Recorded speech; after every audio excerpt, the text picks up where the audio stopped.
claims and other reports is listed. I'd like to make a motion we approve the claims report dated 6/25/2013 through 7/8/2013. The minutes of the City Council for June 24th, 2013. Minutes of the Board of Police Commission dated June 10th, 2013. And thank you. That's it. Meeting minutes of the Fire and Police Commission dated June 17th, 2013. Is there a second? Second. John, any of those items wish to be pulled for further discussion? Seeing none, Madam Clerk. Mr. Miller? Yes. Mr. Brown? Yes. Mr. Kittemeyer? Yes. Mr. Murdock? Yes. Mr. Miller? Yes. Mr. Hayes? Yes. That motion carries. Thank you. And aside from the mention of the fabulous Corvette entertainment that we got last week that came through Monticello, I have nothing further to discuss on the mayor's report, so we'll move on to old business. Tim? No business, Mr. Mayor. Kevin? Nothing tonight. Mike? None this evening. Vince? None from here. John? No, sir. Lyle? That leads us to public participation. This is an opportunity for the public to address the mayor and city council. If you wish to speak, you're required to sign in. And you must address the council from the seat provided, and you get 5 minutes to do so. Thank you.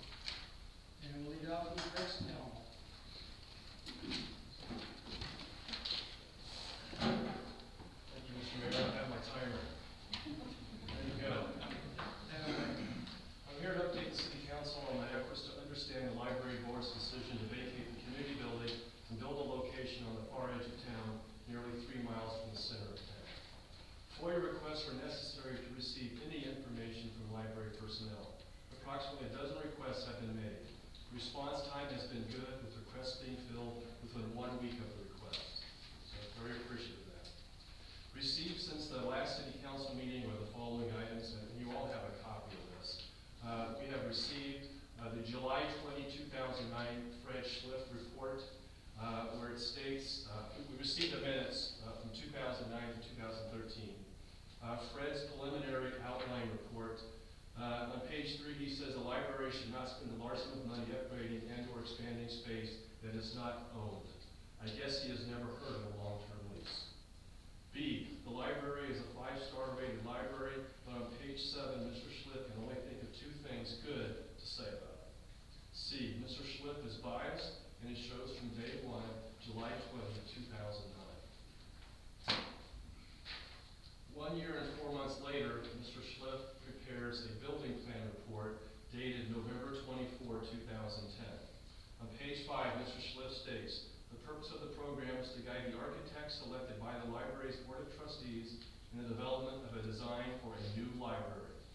This puts the feasibility study issue to rest. There is no feasibility study. On page 8, he has added 1 more strength, upgraded lighting. Again, a 5-star rated library, and the expert can only think of 3 positive attributes.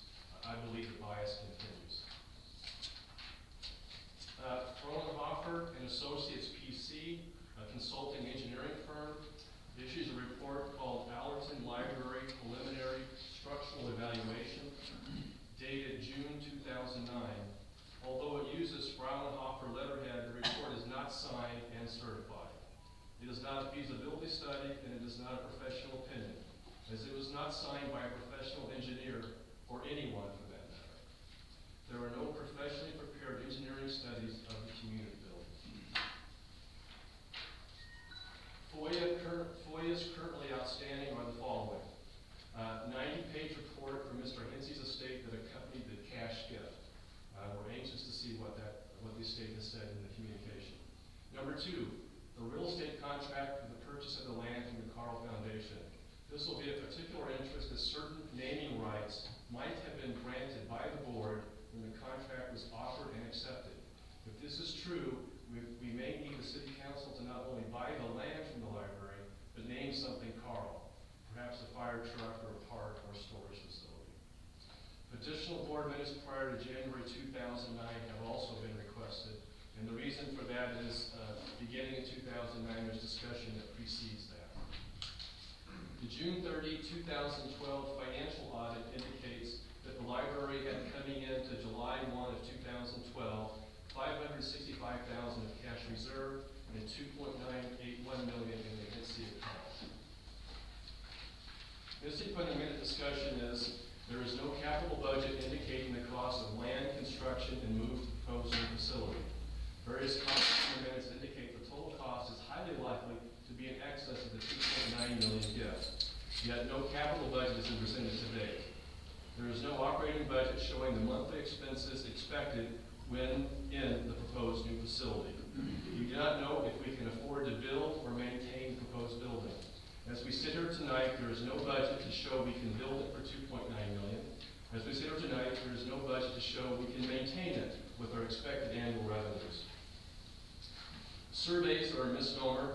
There are no quality, detailed, comprehensive survey results to report. Kevin Osborne has prepared a document that merges in chronological order the library board minute discussions with our FOIA information and newspaper accounts. It's a wonderful document and it fills in the timeline beautifully. It answers many questions, however I believe it may generate more questions than it answers. Finally, as many of you have noticed, a Facebook page has been created to stimulate public comment and make FOIA documents available to all taxpayers. It's called Allerton Public Library History and Heritage. That's the name of the group. It's open to anyone. I encourage you to come, see the discussion, and all the documents that have been FOIA'd have been scanned and put into there, and they're there for you to review. And I have 1 second.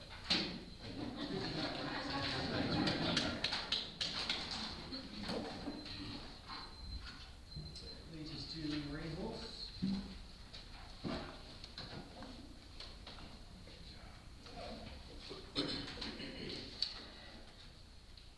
Gentlemen, the budget and appropriation are going to be voted on, yet the council and mayor have yet to focus on the 5-year strategic plan. Mr. Corey stated in the debate that he needed to dust off the plan, but if it had been updated every year before the budget was developed, then it wouldn't need to be dusted off.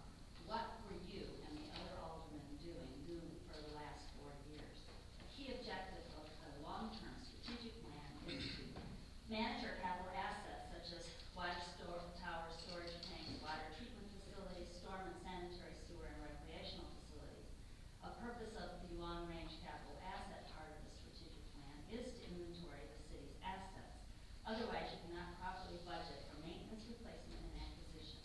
All successful businesses and well-managed cities create a plan that includes upgrades and asset replacement.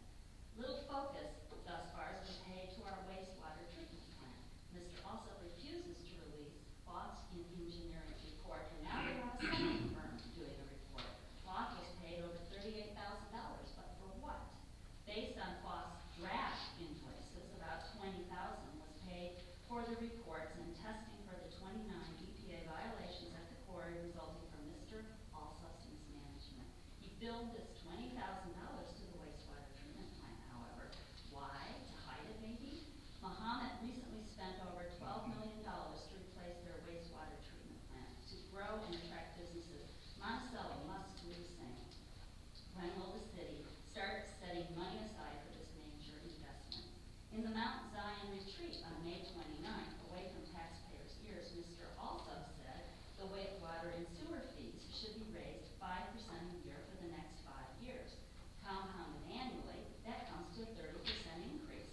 We hear at council meetings how electricity aggregation will save us money, but what about mentioning the increase in water and sewer fees? Our sewer infrastructure is aging and needs serious attention. When heavy rains occur, the city bypasses treating sanitary sewage at approximately 5 locations and relieves the system by pumping the raw sewage into storm sewers and thus into the river. The city's testing identified defective areas. A strategic plan must include the estimated cost to upgrade and maintain our sewer system. The budget doesn't show any entry for restoration of the quarry that Mr. Alsop committed to in order to avoid EPA fines. The city could have still used it as a fill site if Mr. Alsop had followed state regulations. Over $20,000 in fees was spent on this, and now we must add in the cost for backfilling, leveling, and seeding. The council should ask Mr. Alsop for an accounting to determine what his mismanagement has cost taxpayers. Maybe Mr. Alsop is going to place the restoration costs in unrelated Several years ago, the city spent almost $500,000 to purchase property for ball fields. The current budget has $175,000 to start phase 1, grading and detention. The estimate to complete the ball fields is $3 million. Has the city committed the funds, or do you plan to incur additional debt? Why start work without committed funding? It is reported that city staff will do much of the field's grading and detention. Aren't our public works staff already busy with their regular duties of maintaining and upgrading our existing roads, sanitary and storm sewers, parks, pool facility, etc.? As our pool facility ages, it will need upgrades. I've also heard talk about additional bike paths. Recreational facilities are an important part of our community. All these items need to be in a strategic plan. During Mayor Corey's time, the administration expenses rose over 45%. How is that possible when the city population has not grown by 45%? This would be unacceptable in private industry. Businesses that don't closely monitor administrative costs and productivity go bankrupt. Taxpayers expect the same vigilance from you gentlemen. We have a great public works department, and we need them to focus on maintaining and upgrading our aging infrastructure. Instead of increasing administrative expenses, attention should go to the public works department. Mr. Mayor, over the previous 4 years, your administration failed to maintain a strategic plan. Without it, the budget process is flawed. How can the city prepare a budget without establishing what capital improvements and costs are required in the future, as well as establishing priorities and a timeline for completion? We have limited resources, and the council will be required to make difficult decisions. The city needs to step back, identify needed capital improvements, estimate costs, set priorities, and budget accordingly. You also need to take a critical look at the daily operational expenses. Thank you for your time. Brian Fulton.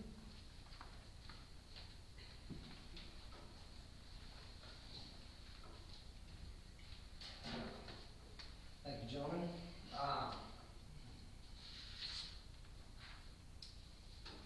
At one point or another, I've heard many of you profess the importance of conservative budgeting and the desire to keep the citizens' taxes low. And here you are faced with a proposed budget that would suggest the city spend $250,000 more than it would bring in its general fund.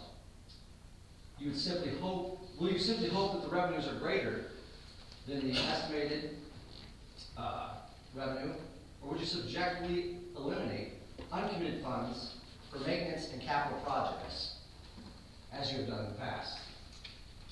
Or will you actually balance this budget and use the extraordinary revenue for much-needed maintenance or development projects? Will you approve a 21% increase in salary and personnel expenses for the Monticello Police Department that will saddle our community and its citizens with nearly $3 million in additional expenditures over the next 20 years? Or will you expect that department to toe the line and make do with what they have, as you have with the other city departments, and as so many of our citizens have been forced to do during recently tough economic times? Will you also approve a more than 15% cut in capital improvements for this year? Or will you commit to making much needed, long overdue improvements to our community that serve as the only means to broadening the city's tax base and keeping property taxes low?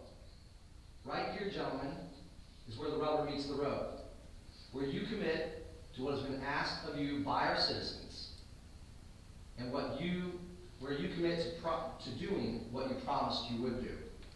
It is my sincere request that you make the decisions to create a truly conservative, balanced budget and commit to the projects and improvements that will serve to bring new businesses and families to our community, broadening our tax base and keeping tax rates low. Mr. Murdoch, thank you for your undivided attention.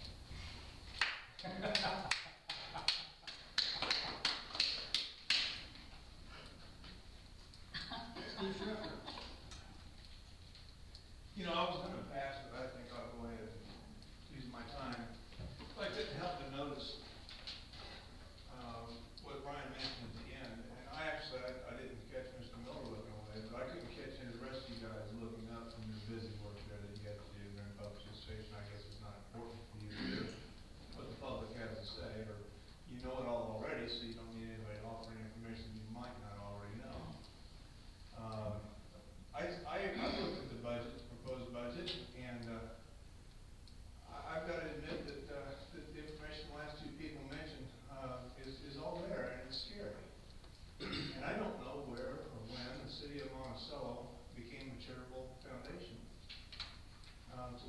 decide to give away taxpayers' money like you have this time around especially. It's one thing if a true charitable foundation exists, that means people donated money and that foundation doles it out. You're not a charitable foundation. You take money at gunpoint from people through their taxes. It's not a volunteer thing. And for you guys to turn around and decide to give away hundreds of thousands of dollars just because you think you should, and then on top of that play God and say, okay, we'll give Habitat for Humanity $100,000, but Willow Tree, we're only going to give them $5,000. Where in the world did you come up with that kind of reasoning? There are good causes, both of them. But the fact of the matter is, Habitat only helps a family or two at a time. Willow Tree, 24/7, round the clock, all year long, helps families in need. Both those that are going to Willow Tree to buy things they can't afford to buy otherwise at a discounted price, to the donations that they themselves make, because they are a charitable foundation. They do receive gifts that are then distributed by them, some of which go to support the neighbor house, which is something that is in definite need in our community, and it's a great asset to our community. I don't see how you can pick favorites, but to give one $100,000 and the other $5,000 just doesn't seem equitable or fair. And that's about all I have to say. And I appreciate that most of you looking at me, at least, pretending like you're paying attention. What you did to the last couple of three people is really a disgrace. And it's on camera, on your camera. It's supposed to be on your website. I don't know why that hasn't happened yet. But it's definitely there for the public to see. And you might consider your conduct. Thank you.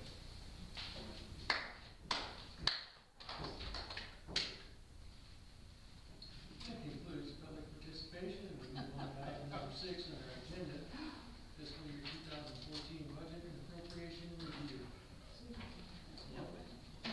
As you know, we've spent the last few study sessions discussing the budget and appropriation, so, and that's up for adoption, be on the next meeting again, July 22nd, so I just want to make sure that there's nothing that you wish to change or address prior to making any final adjustments. Keep in mind the appropriation is available for review from the public right now, and it'll be subject to a public hearing prior to adoption at the next meeting. So I'll leave it at that.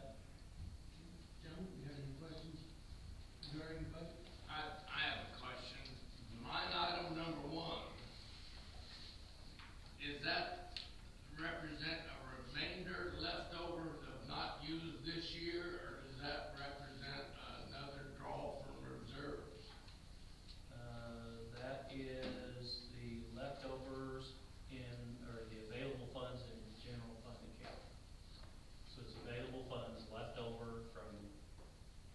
That were used this year? Not necessarily this year, that's the available funds. If you went to the balance as of May 1st, you went and looked for the balance in the general fund, that's what it would show right there. So those are available funds, available in the general fund, not the water, sewer, MFT, general fund. And that, Everything. okay. Yes, answer You your said question? that doesn't No, he include. said that's everything. Everything that hasn't been spent. All funds are available each year. Even the I'm restricted trying to funds. illustrate to you in advance what is available in each fund with the beginning balance. So the restricted ones are in there. Absolutely, because they are available. Takes council action to spend them, but they are available, yes. So the chance of that being used is not automatic. Any others? John? Just one quick item, in regards to the Habitat, money donation. Is that not coming from the gaming receipts, not from taxpayers' dollars? It's coming out. That's about enough. You know, Mrs. Corey clapped earlier this year. And Yes, she did. Yes, she did, and she knows that's not acceptable, and I told her. Well, bless that her out of order. You're darn right I am.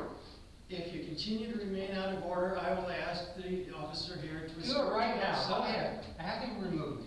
Would you please have this gentleman removed? He continues to be disruptive to the meeting.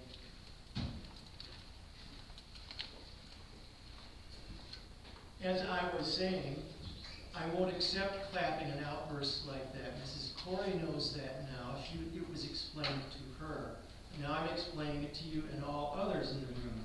There will be clapping and outbursts when a comment is made. Is that clear?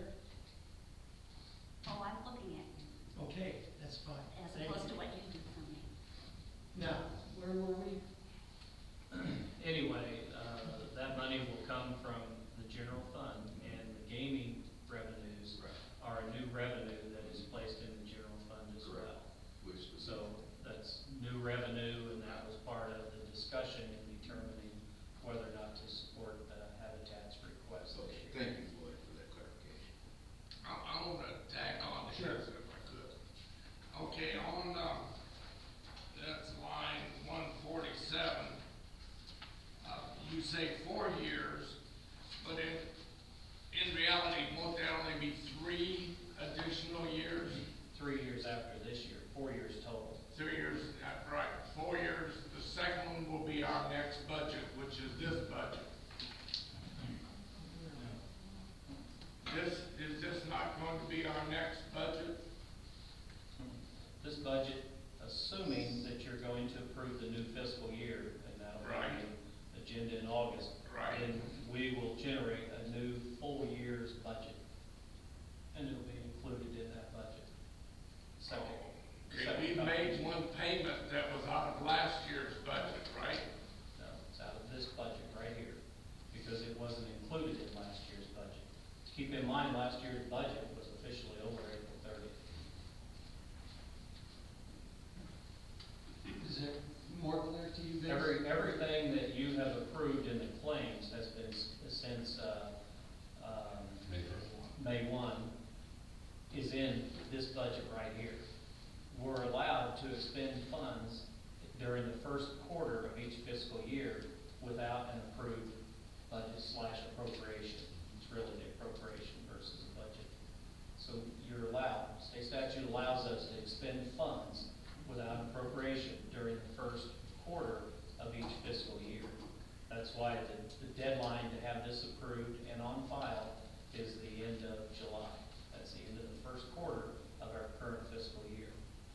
If the new fiscal year is approved, effective January 1, then the appropriation will be due by the end of March of each year. This cleared up, Vince? I will get cleared up Okay. All right. at a later time. All right, do you have other concerns? Anybody? Okay. We'll move on. Item number 7 is our Alderman's reports. As you know, we're limited action reporting on it. You still need to have a chance to speak up if something's on your mind. Tim? I appreciate the fact that during our budget sessions, we did decide to go ahead with some of the infrastructure work out at the new recreation park facility that we purchased several years back. And also, I just want to say that I thought during our budget sessions that we had good discussions over where we wanted to go, how we wanted to take the taxpayers' dollars and see them spent. All of us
budget, things you mentioned, and they're not there. Now, you're saying that's because we didn't do them. No, the things that you've talked about are not identified as a problem area.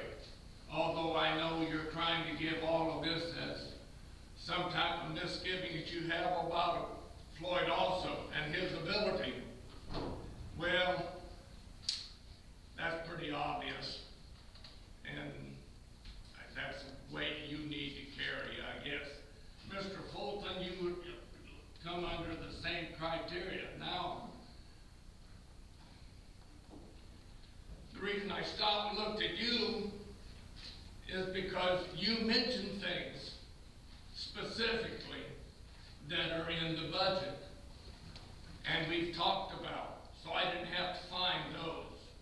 So I wasn't spending my time looking for any documentation of what happened.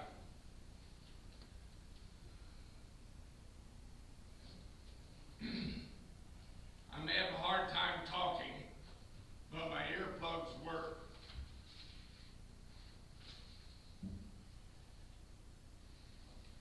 And I don't have anything to lose by talking about what I see as not beneficial for the growth of Monticello. The minor number of people that dump their trash here is difficult to look past. You certainly have my attention, and I'm sad you do. There's too many positive things going on.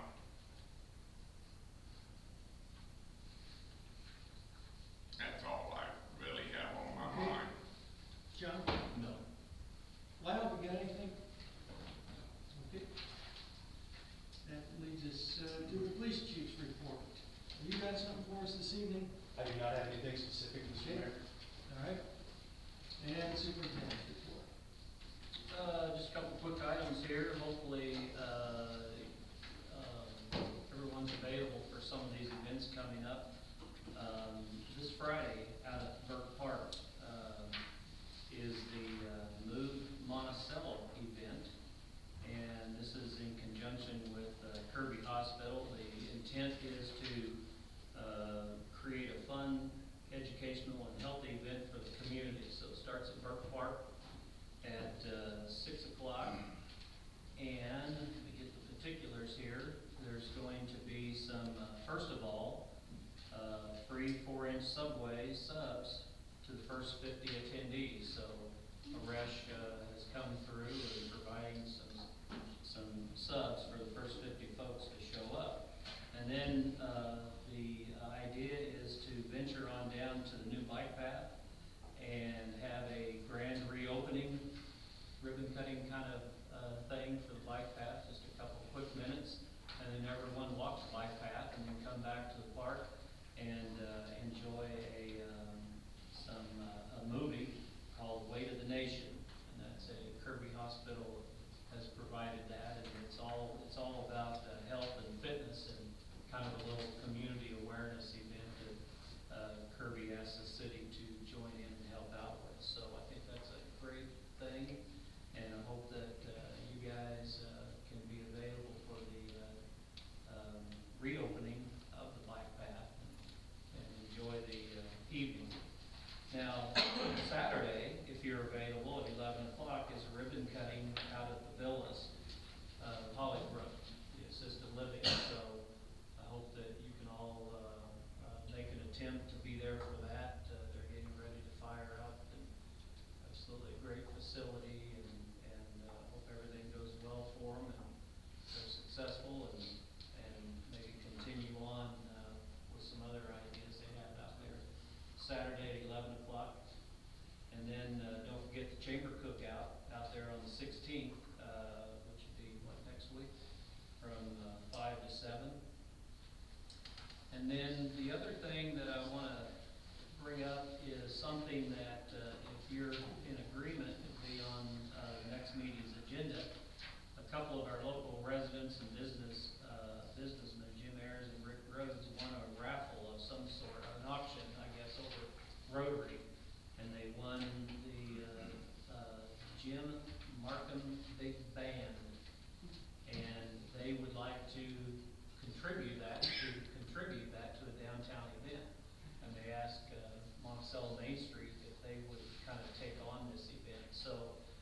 the intention is on Saturday, August 17th, the city and Main Street would like to kind of have a little event downtown called a Midsummer Night Swing event. So it's a different kind of music from the bands that we typically hear down there. And it's intended to be kind of more of an upscale kind of thing. And Monticello Main Street is interested in having a small libation area near where the band's at, kind of at the corner of Charter and Main, and sell wine for a fundraising event. So if they're going to do that, they obviously need a license to do so, and requires an ordinance approved by you folks. So I'm trying to think, the downtown restaurants will be invited to cook out and be a part of this. They'll not be selling libations outside.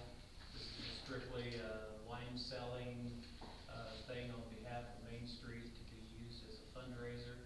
They'll still be doing whatever they typically do inside the restaurants, but they'll be invited to cook out, and I think Main Street's trying to find some little nicer tables and seating rather than just picnic tables for the event, and it looks like it could be a pretty neat thing for the downtown and something, just a little different than what we're used to down there. So I would ask the question, is this something the city council would be interested in entertaining, that being a libation area somewhere there around the intersection from 6 to 9 p.m. on August 17th? August 17th, yeah. Yeah, I'm assuming you'd have a map outlining the exact location. There's the exhibit and the ordinance and everything drafted as we always do. Kevin, sound interesting? Have it on the agenda? Do it on the agenda. Yes. Discuss it. All right. We'll discuss it. Okay. Please look at it and get an opportunity to weigh in or down. So have that on the agenda for the 22nd. It'll be on the agenda for the next meeting. Okay? Unless there are any questions, I